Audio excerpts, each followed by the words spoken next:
about that. And we'll get going. So if I haven't met you yet, my name is Shayna Lang. I'm the Community Engagement Coordinator for IN, and I just started in August. So it's been so fun to get to know this community further. Excuse me. And we also have Tracy Murphy. She's the executive director for IN. She's not with us on this webinar, but she's a rock star leader of this organization and is really passionate about inclusive higher education. And I just always want to present our information there. I want to be available to you if you have questions, specific scenarios you want to work through, anything like that. Please reach out via email to me. I'd love to meet with you, chat with you, and to point you in the right direction as best as possible. Just to kind of go over some housekeeping for our time today, I'm going to have a Q&A time allotted as we go throughout our presentation. So if any questions come up as we're going, feel free to put those in the chat. I just probably won't be able to address them until that Q&A time. So I just ask for your patience on that. And just for ease of presentation, you guys have been awesome. I ask that you just keep your mic and your video muted or off while we're presenting, just to make it easy for connection purposes. But as we address questions and have Q&A, I would love to see your faces so you can turn those back on and ask directly as well. And then at the end of our webinar, I have a quick survey for you guys. I just love to present that to you so that I can continue improving the information that we're sharing with you and making sure that we're meeting your needs as we talk about inclusive higher education in the state. So here's where we're headed for today. We are going to do, as always, a really quick overview of what inclusive higher education is. Most of you, just based off of these names, I can recognize you know what it is. So we'll go over that really quickly. But then I'm going to have you hear from Shannon. She's going to share about her experience graduating from UNC and what she's up to now.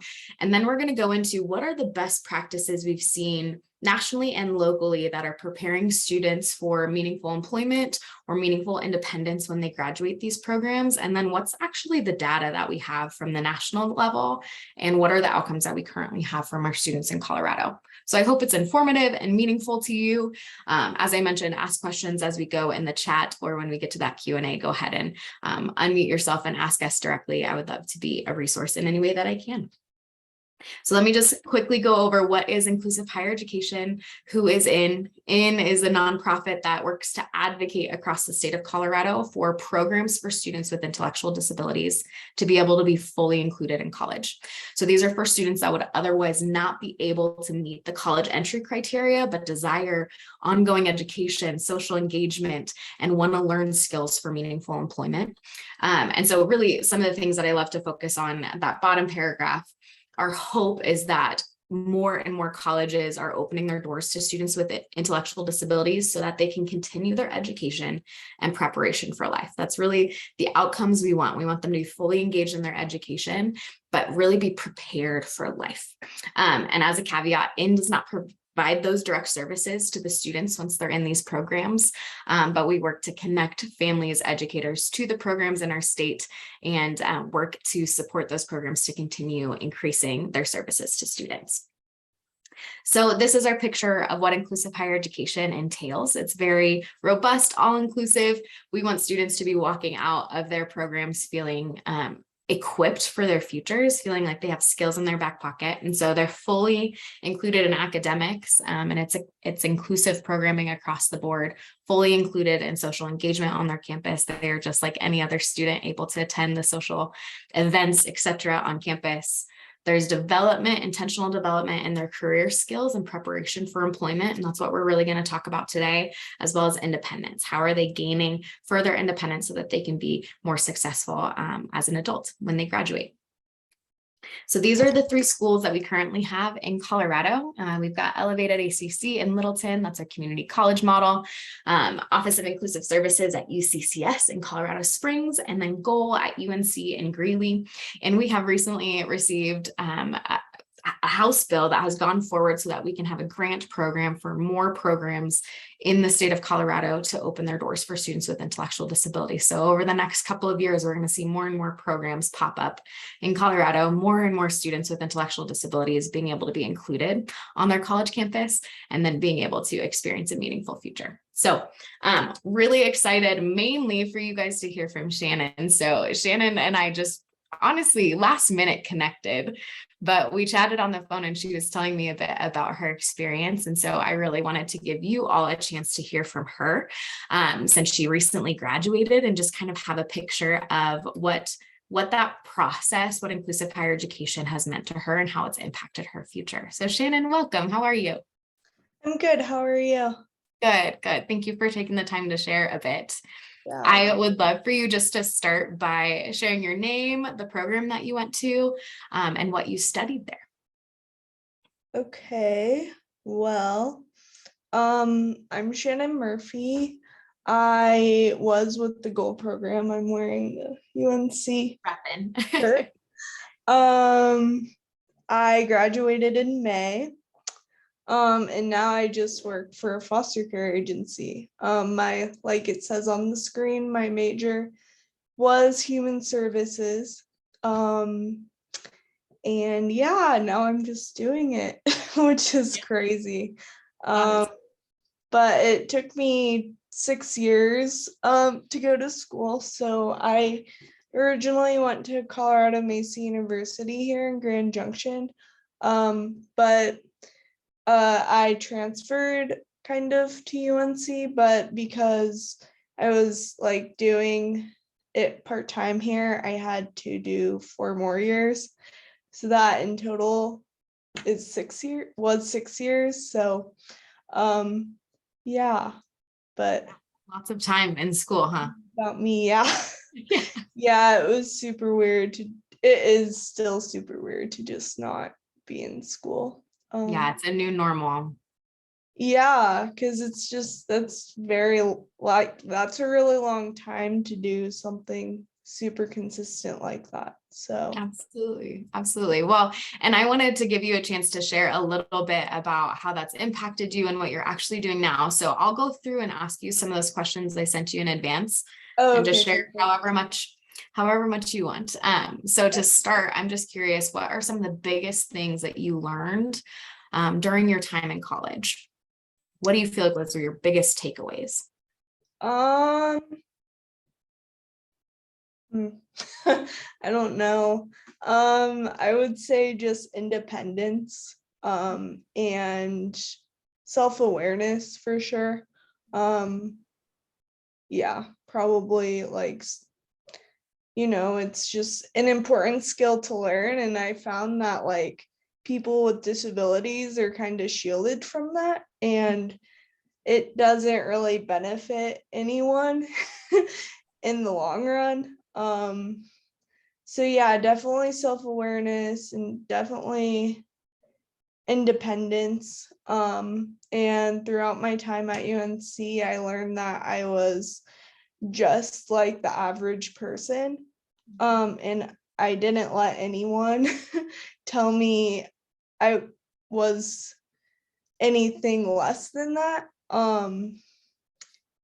Because a few people tried to tell me that, and they're unfortunately still trying to like kind of categorize those students and kind of separating them, but like that's not right. Like that's not humane. That's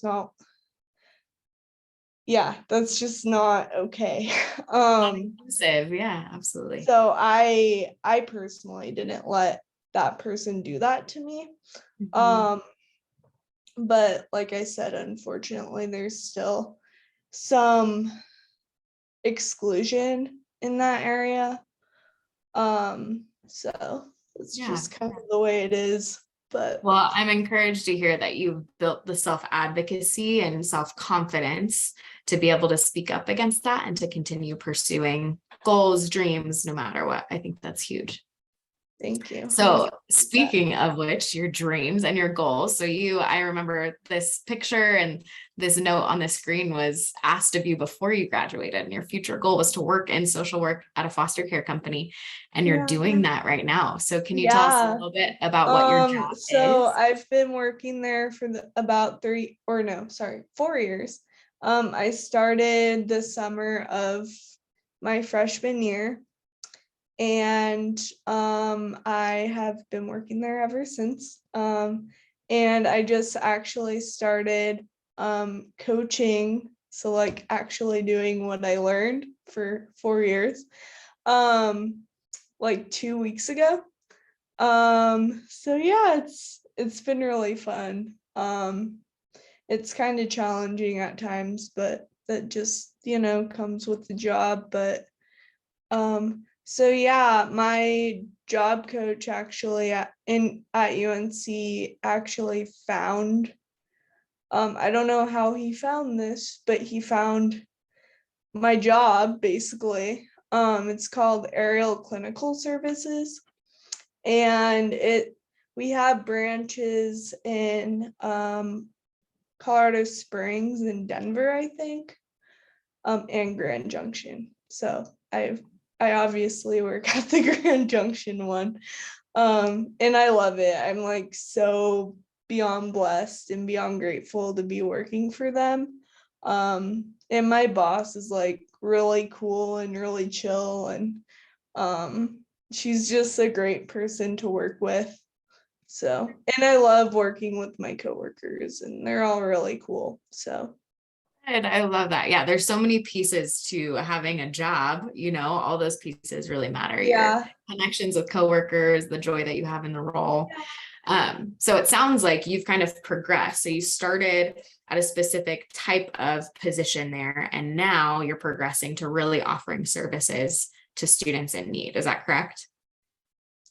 Yeah, kind of. Yeah, that's a good way to describe what I do. Yeah. Yeah, you've taken it one step at a time. Yeah, we're supposed to be working on goals with them. So we, sit them down and, we come up with goals. And if they have like disabilities, their parents will usually tell us, and yeah, we go from there. But yeah, and it's also on like in the computer, so we can see like what they specifically like. It's all documented. So Okay, so with all of those moving pieces of your role, how do you think your college experience prepared you to navigate that kind of employment? Like, what were some of the well, things that you felt like really obviously, prepared? like college is supposed to prepare you, like what you just said.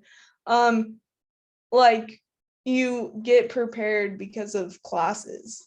Like, yeah, it's kind of like word of mouth, like how are you supposed to learn something if you're never taught it, It's like it's not even possible. um so yeah, definitely by word of mouth and just countless like tests and quizzes and notes and like all of that. So it's still pretty crazy how I, never have to take a test again in my life. That's like really crazy because I remember literally the last test I took, I like started crying after because I'm like, this is so this Just is out of so joy. weird. Yeah, it's just like a lot was happening. And um but yeah, I would say definitely the classes prepare you to do what you want. And it might, like, it's crazy because sometimes it like feels never ending, and then when it actually is there, like now, like in my life, it's like, oh my gosh, I can't believe like the day has come. Because like I had to get trained on like a bunch of things, because up until now I've only worked, so we have a summer program over the summer for foster kids and kids in the Division of Human Services like program. Yeah. So it's about 6 weeks, and it's every summer, and it's like so much fun. We just get to hang out with them, and we get to do like art and fun activities and things around the community, and it's so fun.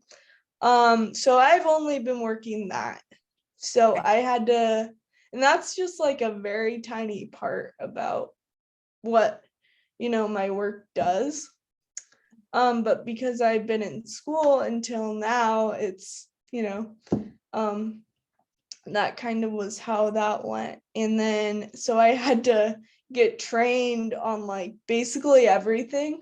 Because I didn't really, yeah, like you don't really need to be trained for the summer program. Like I had to, obviously apply and have an interview with the HR person and stuff, and like fill out a bunch of things. And but that was it. Like you don't really have to have any training. There's like a meeting and they call it a training, but it's not really a Not the training. same. Not the same as what you've had to go through Yeah, for it's this. just like a meeting. So then so yeah, that's been a process. Just like getting trained before I actually start coaching. And so yeah, but I'm very happy to have finally kind of consistency in my life, because since May I really, well, I mean, October was when I started, like the end of October, I would say, is when I actually started coaching. But I did also just like groups in my agency and stuff. And, um, so I wasn't like doing nothing, but it Right. kind of did feel like that for a while. And my job isn't like a 9 to 5 type of job. Coaches are usually out in like the community doing stuff, and normally our work starts when the kids get out of school, which is like around 3:30. So it's kind of like backwards, which is really kind of weird, because like normally people are ending work at the time I'm coming into work, so it's like Mhm. kind of weird. But Different schedule for sure. yeah, Yeah. it's really different. Well, way to pivot. I have heard nothing but amazing things about the way that you have taken on challenge. And it just sounds like I'm hearing your story. You progressed in different roles at your job. Now you're taking on this coaching, you're learning work schedule, all of those pieces. So you should be very proud of yourself. My last question for you, because I know you're heading out of here a little bit early, but maybe beyond employment, when you think about just how did college prep you to be more independent, or how are you more independent now than you were before you went to college?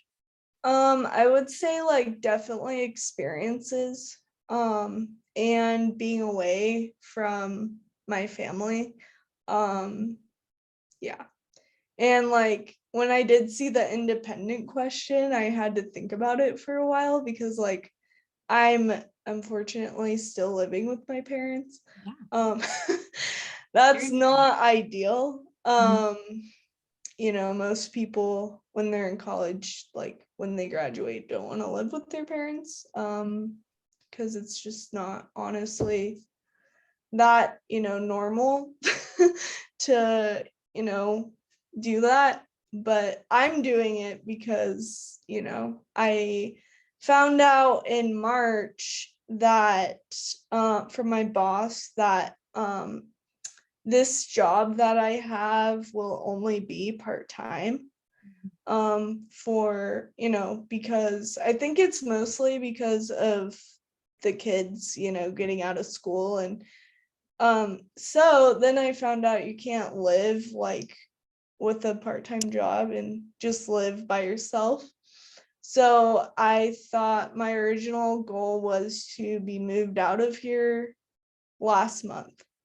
Okay. But when I found that out, I was like, well, shoot, like I'm trying to. So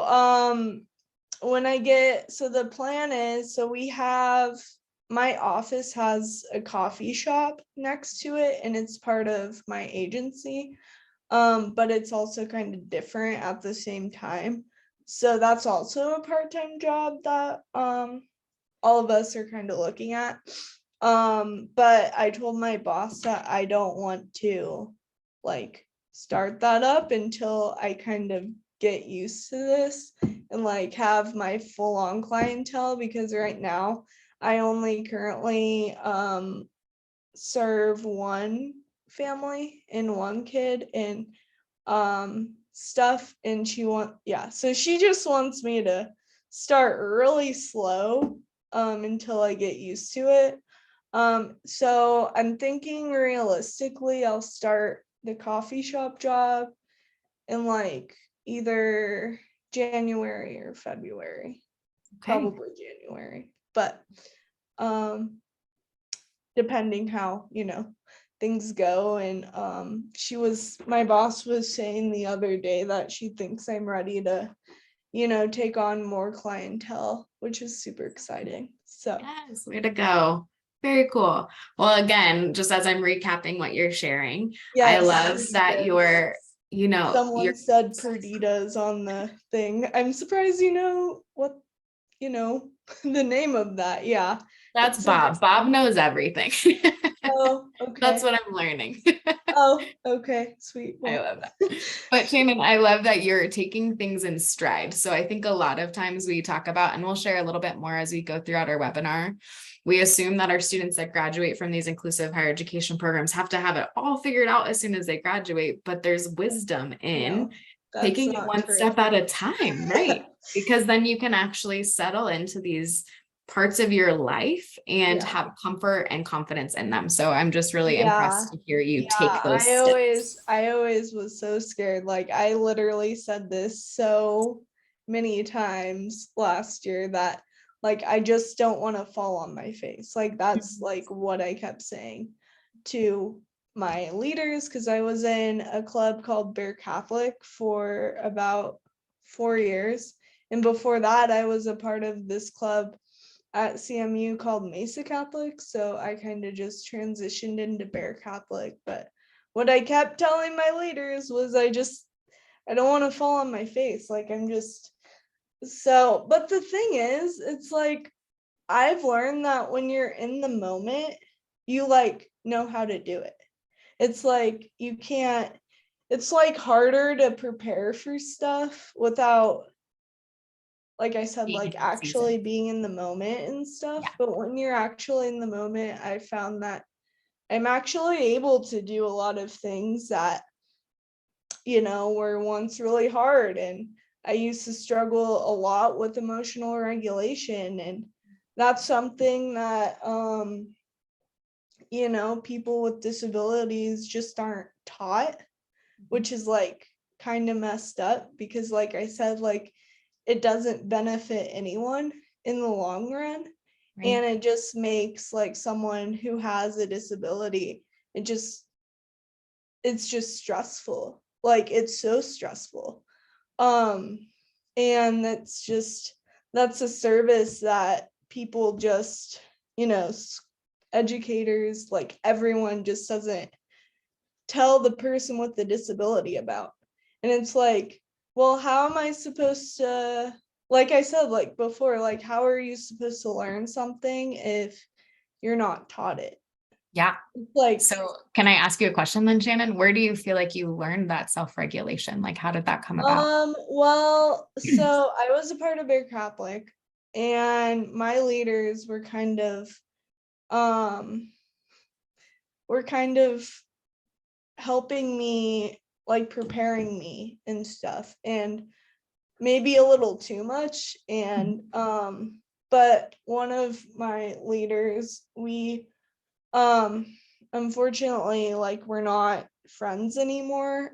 And I was like really close with her, and that was like one of the best relationships I've ever had. But like she just, she told me about it and stuff, and she just was like, okay, here you go. And I'm like, Yeah. okay, well, I don't know anything about this. Like, how am I supposed to learn this? It was just kind of, I don't know, it was just kind of a process, and it was a lot of trial and error, I would say. Very Through normal. that. But yeah, it's so weird. It's like now I just know how to do it. It's like I don't have troubles with it anymore because I'm like in Awesome. the moment. So Awesome. Well, Shannon, thank you so much for sharing. I'm hearing, I hope everybody that's joining us too, you're hearing all of the pieces of how Shannon has grown over her time in college and now post-college. And I hope you know, Shannon, that we're super proud of you and all the work that you're doing, and just appreciate you sharing your story a bit. I know that Shannon has to hop off a little early, so she's going to be here if you guys have any questions or comments. I love that you're giving her some encouragement in the chat. Feel free to do that, and we'll continue on in our presentation. But again, Shannon, thank you so much for being an example and sharing your story. Thank you so much for letting me speak. Absolutely. Okay, so now what I think is important, we're seeing kind of that outcome, how Shannon has experienced growth and preparation and challenge along the way, which is pretty normative for college students, right? After college, we still see lots of students struggling to figure out what life looks like post-graduation. So I want to first talk about the preparation strategies that inclusive higher education programs have in place. What are those best practices? And then we'll take a look at that data and that outcome in just a little while.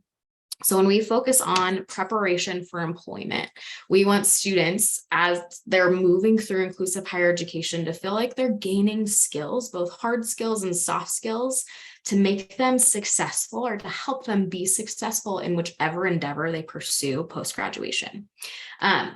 So one of the key things, and Shannon mentioned that one of the staff members at UNC helped find the position that she's currently in right now.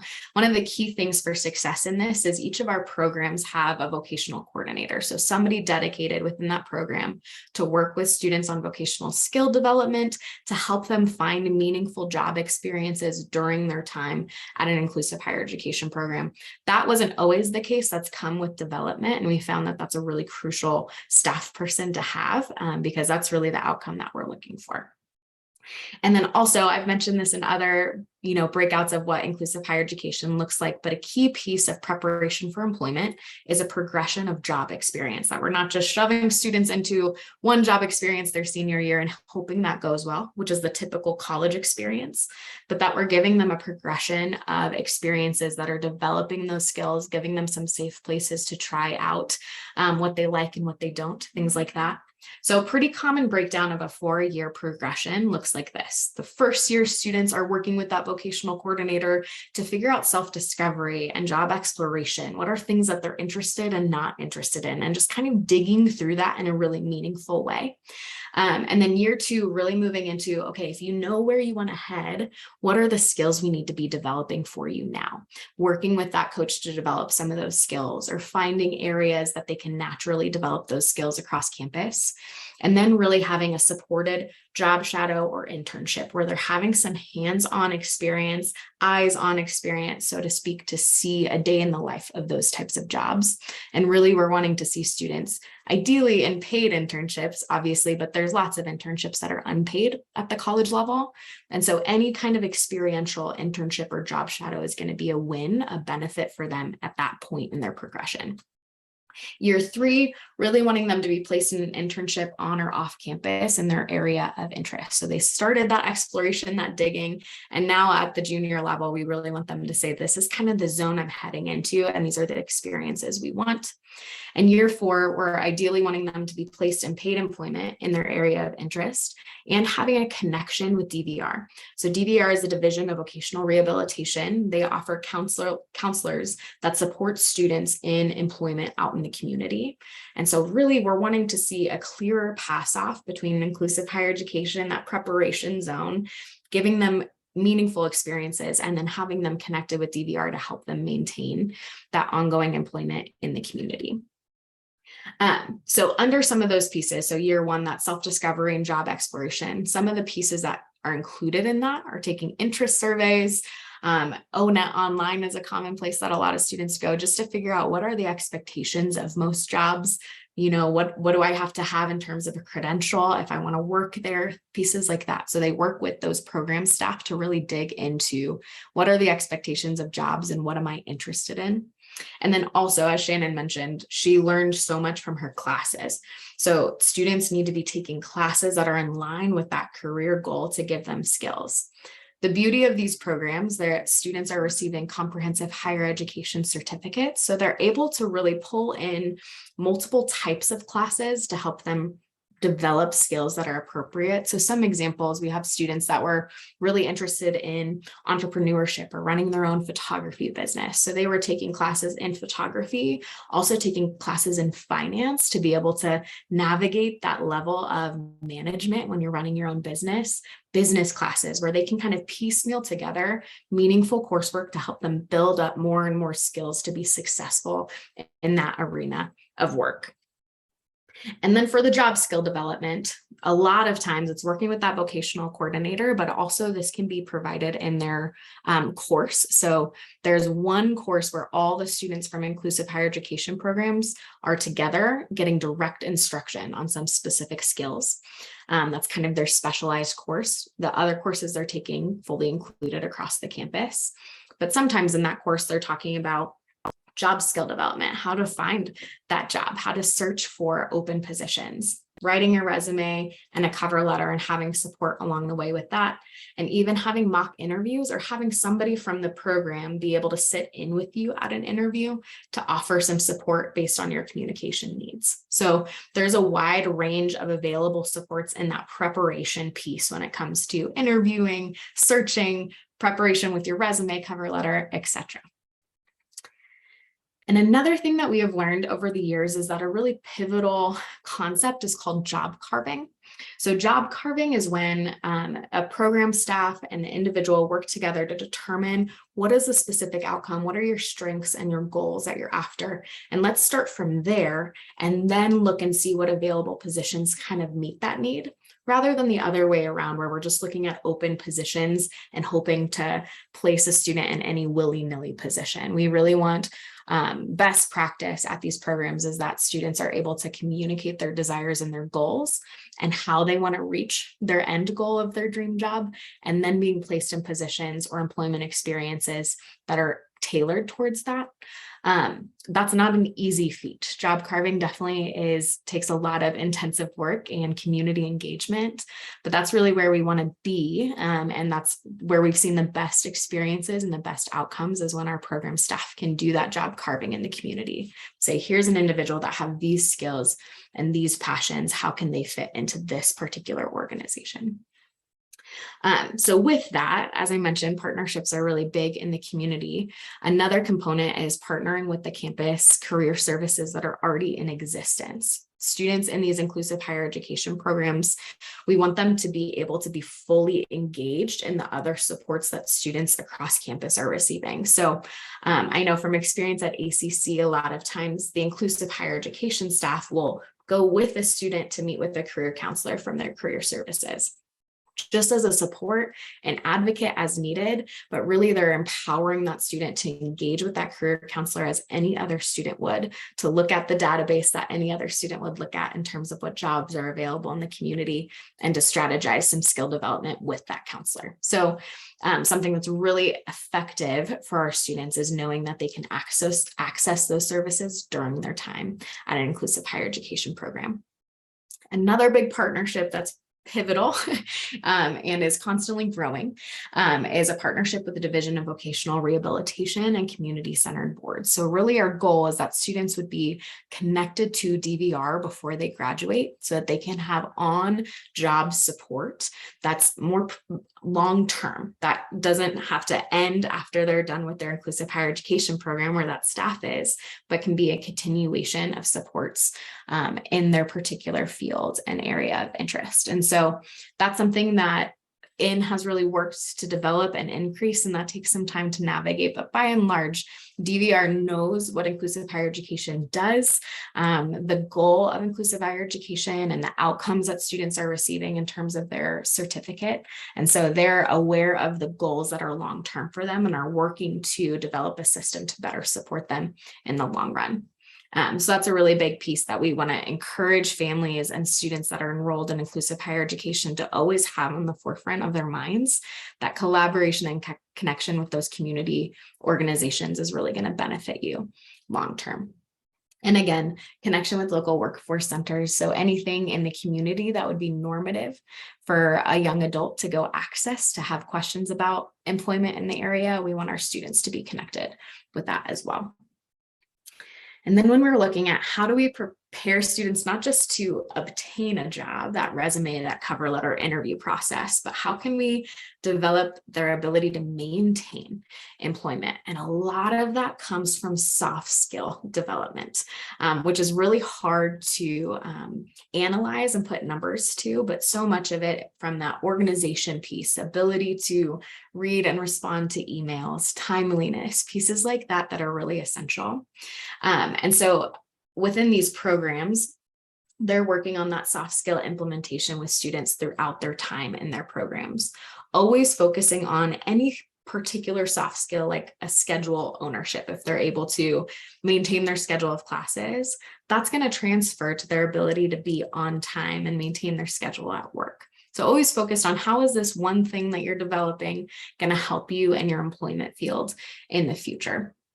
Another piece that's important for job maintenance, maintaining jobs, I would say, is that the students, while they're enrolled in inclusive higher education, the vocational coordinator from the program can partner with the employer. So a lot of times we're seeing students working on campus to start, and there's a strong partnership between that inclusive program coordinator and the employer themselves, where they know that they can connect with someone that's supporting the student directly, so that there's some collaboration and confidence building in that student.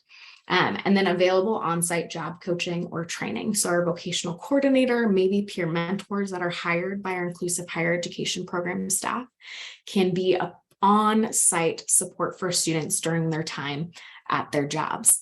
That is going to be limited to their time within an inclusive higher education program. So post-graduation, if they're needing on-job support, we're really wanting them to have that via DVR. But it can be shared, that role can be shared amongst supports and staff from inclusive higher education during the student's time at that program. And then one thing that has been really wonderful that we've seen students do across our programs in Colorado is create a capstone project where they're having to put together all of the things that they have done successfully that they're proud of during their time at college, and put it into one capstone that could be easily presented to other people, but employers as well, to say, this is who I am. These are the things that I have learned and developed so that I can be a meaningful employee in this particular organization. If you're interested in some of the capstones that our students have done, please reach out to me via email. I'd love to connect you with some of those resources because they've done some really phenomenal work. So I wanted to show you, this is an example from 2020, based on our 3 schools, during their time in an inclusive higher education program, how many students were placed in paid internships, unpaid internships, and competitive integrated employment, meaning a paid position in their area of interest. So you'll see that the numbers don't necessarily add up to the students there, because some students had multiple placements in one academic semester. But we do want to point out that every student within our programs are at least engaging in meaningful development for employment, whether it's placement one semester, maybe some other students are in their freshman year and they're really working on that job exploration piece, and that's still very essential. But I think it's important for us to see where our students are falling across these 3 categories during their time at an inclusive higher education program, because it's not just them coming to classes and taking on academics, which is a large component of it, but it's also them having those experiences of employment that are supported during their time at the program. Okay, and in addition to that employment piece, other outcomes that we're really looking into is independence. And that's not only independent living. There's lots included in that layer of what does it mean to be independent, and that's really going to be focused on each individual's goals and desires. So all of our outcomes and the work that's being done at these inclusive higher education programs are driven by person-centered planning and those individualized goals. Some students may never want to live apart from their families, though we would want to empower them to that. We want to make sure that they're being prepared for the goals that they have. So it's all focused on that person-centered planning. Self-advocacy and daily decision-making is key in these programs. So students are being challenged to make decisions for themselves during their times in college. They are being challenged, as Shannon shared with us, to self-advocate, to stand up for who they are and what they're capable of doing. And that's a really big piece that's going to support their independence in their future. Self-management. This is also something that Shannon spoke to, being able to regulate emotions and being able to navigate those pieces. What I love from her story is that she learned that emotional regulation from being included in a club. It wasn't something that was directly instructed by the program staff, but it was because she was fully included amongst neurotypical peers that were able to walk her through that she was able to gain those skills and now feels confident in her emotional regulation and management. So inclusion in and of itself gives opportunity for students to develop independence. Some of the key ways that that's happening is students are owning their schedule. So managing their schedule of classes, managing their internship schedule, when they go to lunch, when they organize events with friends, and really taking that on with guidance from their program staff to start, but really leaning towards a fading of supports by the time that they get to the end of their program. Personal regulation, as I mentioned, and interpersonal skills, management of relationships, not just management of self. Self-determination is a large component of this, where they are setting goals, they are determining what is a progressive plan to reach those goals. And then independent living, like I mentioned, is just one piece of the layer of independence itself. So we really fight for normative and supportive residential options as available. So we have 2 universities, UNC and UCCS, that offer residential support and on-campus living. ACC is a commuter campus, so they don't have that. So instead, some of those independent living skills would still include talking about public transit. How would students engage and participate with that with support, and financial and budgeting guidance? So these are all pieces that are included in these programs to prepare students to feel confident in whatever their future goals are.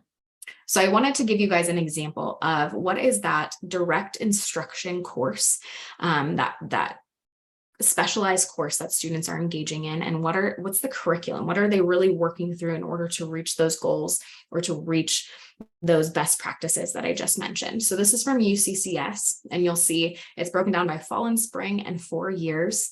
And they start with person-centered planning, where students are on the front end determining what's going to be best for them. And then in that spring, they're really carrying that out, navigating what that preparation looks like, moving into social skills, dating and relationships, community service learning project, engagement with their community, health and nutrition, cooking and meal planning, self-care, and wellness. So I share this just to say that there's so many pieces that play into a student developing independence and readiness for post-college life. This is just a deeper dive into one of those semesters, the objectives and the curriculum that they're implementing. I would draw your attention down towards that bottom where it says drafting your person-driven plan. The questions that they're asking our students are really geared towards them determining what their outcomes are and what their goals are post-graduation. So you'll see, what's your dream job, and or how would you like to engage in the community? You know, we want students to be able to identify that, to not have that imputed upon them. And then how would you like to engage with family and friends? What are your top goals? So it's very holistic. When we're talking about the outcomes of inclusive higher education, we can't miss the essential preparation of those skills and determining goals and self-advocacy along the way. So with all of that in mind, with that preparation in mind, we really want to look at what are the outcomes. And I'm going to speak to the national level as well as our current Colorado outcomes. So I share this image a lot. This is just a great breakdown that students with intellectual disabilities participating in inclusive higher education are 3 times more likely to be employed because of that deep preparation, those soft skills and hard skills that they're developing over the course of their college experience. But it's also more than that. We're seeing lifelong learning, a desire to continue growing in their education. We're seeing community engagement and a fulfilling future where students are really participating and active in their community in ways that they may not have been previously. So when we think about our outcomes, I want us to think bigger than just employment, that is really essential and important. But I also want us to think about the impacts of authentic inclusion. Again, going back to Shannon's story, how that natural inclusion allowed her to develop skills that are helping her in her job right now. And that's what's happening in these programs. There's academic challenge where they're able to show that they can reach high expectations that maybe they didn't have in their K-12 experience. So academic challenge is on that docket where they're able to learn that they're capable of those things. Self-confidence, determination, and advocacy. This has probably been the biggest response that I hear from students as I'm interviewing them and asking them how their time in their programs have gone, just saying, I feel more confident in who I am and what I want to do. Value in the community. And then again, having both hard and soft skills, tangible skills for a particular job, but those soft skills that can help them in any arena that they have. So at the national level, the data that we look at is always under competitive, integrated, or meaningful employment. So I just give brief definitions for that. When we talk about competitive employment, we want students with ID to be attaining minimum wage or higher, not less than that. We want the same expectation across the board, that they're integrated, that they're amongst neurotypical colleagues, that it's a very inclusive job environment, and that it's meaningful, that it's in line with their interests. So that's really what we're looking at the national level. So these are some of the data points that have just been gathered over the years of inclusive higher education, which started in 2008 at the national level. We see a 102% increase in wages, likely because students are getting more job diversity. So other doors to employment are opening than previously available if they didn't have some college experience or some of those soft skill development experiences. So within that job diversity, we're seeing a 28% decrease in food preparation and 59% decrease in cleaning or maintenance jobs, along with a 300% increase in healthcare professions. And I bring this up often, not to say that those food preparation or cleaning maintenance jobs are not great. Some students love those, and that's where they want to land, and that's wonderful. But not all students do. They really want some more diversity in what options they have in terms of employment. So those decreases really just show that there's an increase in other options for our students, and that 300% increase in healthcare profession is huge, because typically and historically, that would be an arena or an area of work that people think students with intellectual disabilities could not be, but they are, and they're investing in that community, and they're engaging deeply in meaningful employment in the healthcare profession. And I'll share some examples of what our outcomes are in just a little bit, so you can see some of our students that are in that world. So some more directed statistics from the national level. This is all coming from Think College, which is a national resource hub for inclusive higher education, and they assess specific pockets of students that are in inclusive higher education programs across the nation. And from the recent one in 2020, this is the stats that we're seeing. They have 93% participating in at least one employment or career development activity. So that's when students are in their inclusive higher education program, 93% of them are engaging in some type of employment readiness experience. That could be work-based learning, that could be internships, and ideally that would be paid employment. Of their graduates, they're seeing that 27% of them are continuing on to further education. And we have a couple students that has happened to, that they've learned the skills they've needed to during their inclusive higher education process. And they've said, I'm actually capable of continuing to get a further education, a higher degree, which is wonderful. And then of their graduates, 64% of them have a paid job 1 year after graduation. And I typically see, we look at that 64%, and that can feel defeating, because ideally we want to see 100%, right, of employment rates. But it's important for us to compare that to the national employment rate of individuals with intellectual disabilities. So from that 18%, that typically across the nation, individuals with ID are employed, we're seeing 64% of employment rate post higher education. And so that is a big shift that lends itself to that 3 times more likely to be employed. But it still points out that we have room for growth at the national level, and you'll see as well at the local level. Needless to say, though, in the midst of all of that, these statistics are encouraging that students are learning that they can continue their education, continue pursuing goals that they never thought they could before, and that they're in meaningful employment, or at least have the skills in their back pocket to engage in that when they're ready. So at our local level, these are some of our local faces, our first graduates. And we don't have as much robust data as Think College does, and that's a growth point for us here in Colorado to really have clear data. So I'm going to speak a little bit more anecdotally as we wrap up our presentation, but we do have 32 graduates from inclusive higher education in the state of Colorado since 2020, which has been so encouraging. And there's a specific webpage that you guys can check out to see what their stories are, what their experiences have been, very similar to Shannon. And then from our anecdotal benchmarks, from that national level, you saw 93% of students were engaged in some type of employment readiness experience. We can confidently tell you that 100% of the students in our 3 programs have participated in some employment readiness experience during their time in their college program. That is such a key component of our inclusive model and our future focused model. And so we know that our students are engaging in those, but it's based upon their goals and the progression that they're willing to make along the way. And then we see about 71% or higher in meaningful vocational settings after they graduate from their inclusive higher education program. Again, this is anecdotal. This is from what we've heard from students being able to track that. So that could be higher, but we know that students are at least participating in more meaningful employment than prior to their time at an inclusive higher education program. And pulling back to Shannon again, though she's not working full time in that setting, she's progressing towards that in the future, progressing towards full-time employment, but taking it in stride so that she could be successful along the way. And then we're seeing, as I mentioned in all my interviews with students, increase in confidence, community engagement, and daily independence. So what I do want to do as I wrap up is just speak to some of the students' tangible workplaces right now that we know of, our graduates and where they're placed. So this is just a glance at some of the successful outcomes that we're seeing. So Shannon, we mentioned she's doing social work right now, supporting a particular student and a family. Elnaz, she's an administrative assistant at the corporate level for the ARC, and that has been her dream job for a long time. Darius, he's a graphic designer at Access Gallery, and he's actually one of the designers that's going to be paid for our future marketing plan in 2023, which has been awesome. We have a couple of students that are teacher assistants, Caitlin and Paige.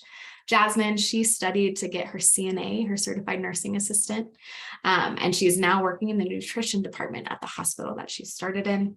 Ashley is a self-advocate and has been recently hired at the ARC of Pikes Peak. Mia is teaching ASL lessons in her community, and she's an interpreter for a student that's deaf and hard of hearing during his doctor appointments. Riley is working at a PBS station doing videography. That's a continued internship for him. Mark is working at Metro in the athletic department, which started as an internship during his program, and he's continuing in that post-graduation.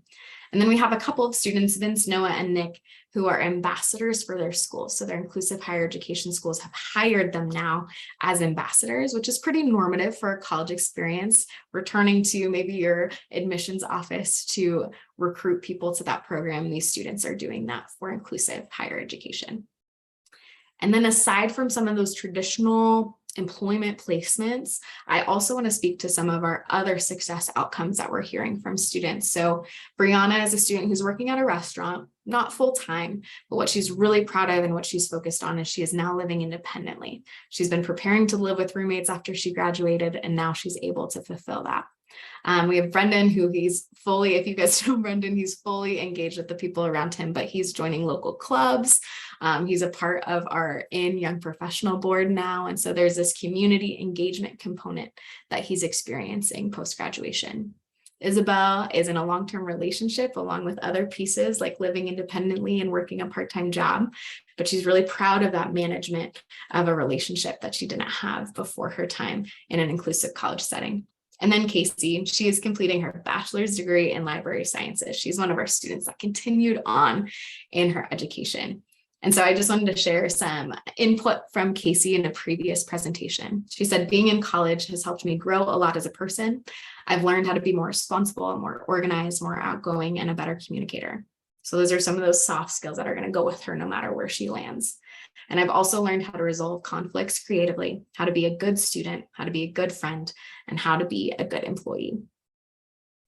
So as I've mentioned throughout our presentation, we recognize that there are points of growth throughout what we're doing here in Colorado to make sure that we're seeing more and more meaningful employment, more and more independence. And so just some areas that we plan to develop that as an organization within is we want to assess the delivery of our 4 pillars.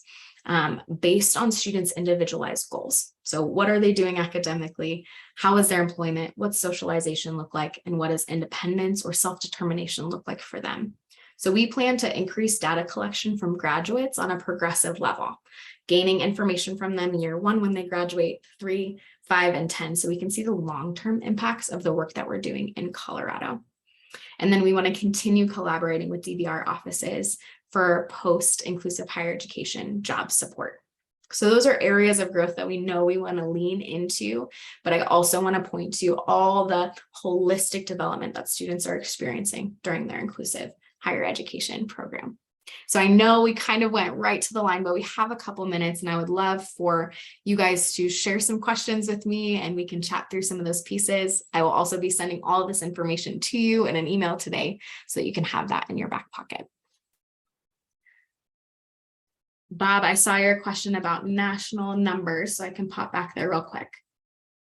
But if anybody else has questions as I navigate that, feel free to shout them out. Yeah, I think that was national, wasn't it? The 300% increase in healthcare Yes. occupations. Yeah. Mm-hmm. Yeah. So That's this has, as I mentioned, this comes from that Think College Hub that is tracking data since 2008 from our inclusive higher education programs. Okay. Did you want to see the other ones as well? No, the I national- was just, I just wanted to make sure I was looking at that right. Yeah. So those are national. Thanks for clarifying.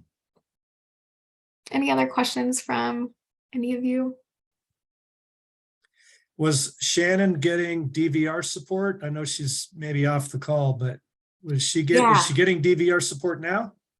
That's a good question. Let me think back to my question or my conversation with her. She didn't mention DVR support now. I know that she had lots of support from the vocational coordinator at UNC at the time. But I'm not confident about that. So I don't want to answer either direction. Sorry, Bob. And she was at CMU and then went to UNC. Mm-hmm. What do you know about CMU's any programs for students with intellectual disabilities? What was she accessing there? Yeah, I think she was typically enrolled utilizing disability services and then realized that she needed some additional supports. And that was what launched her transition to the GOAL program. Okay, because I just was not aware that CMU had a program of any kind in that way. Yeah. Okay. You're correct about that. Yeah.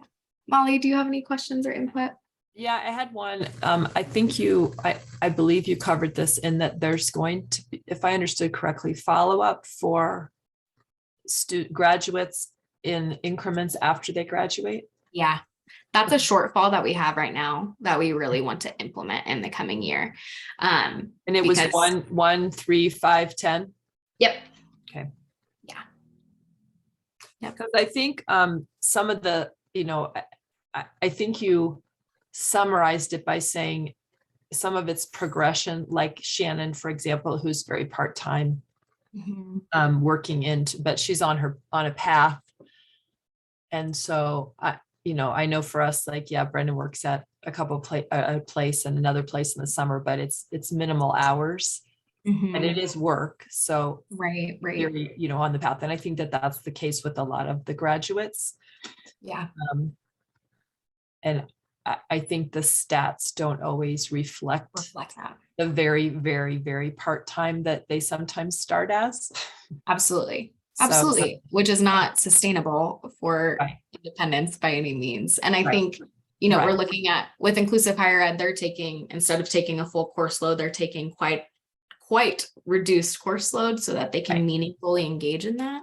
Mm-hmm. And so we're seeing that post-graduation too, those increments, but we want to be able to foster a community, a culture of employment that can reach higher than just those menial hours that some students are working. I agree. Okay. So the follow-up piece is a work in progress. Yes.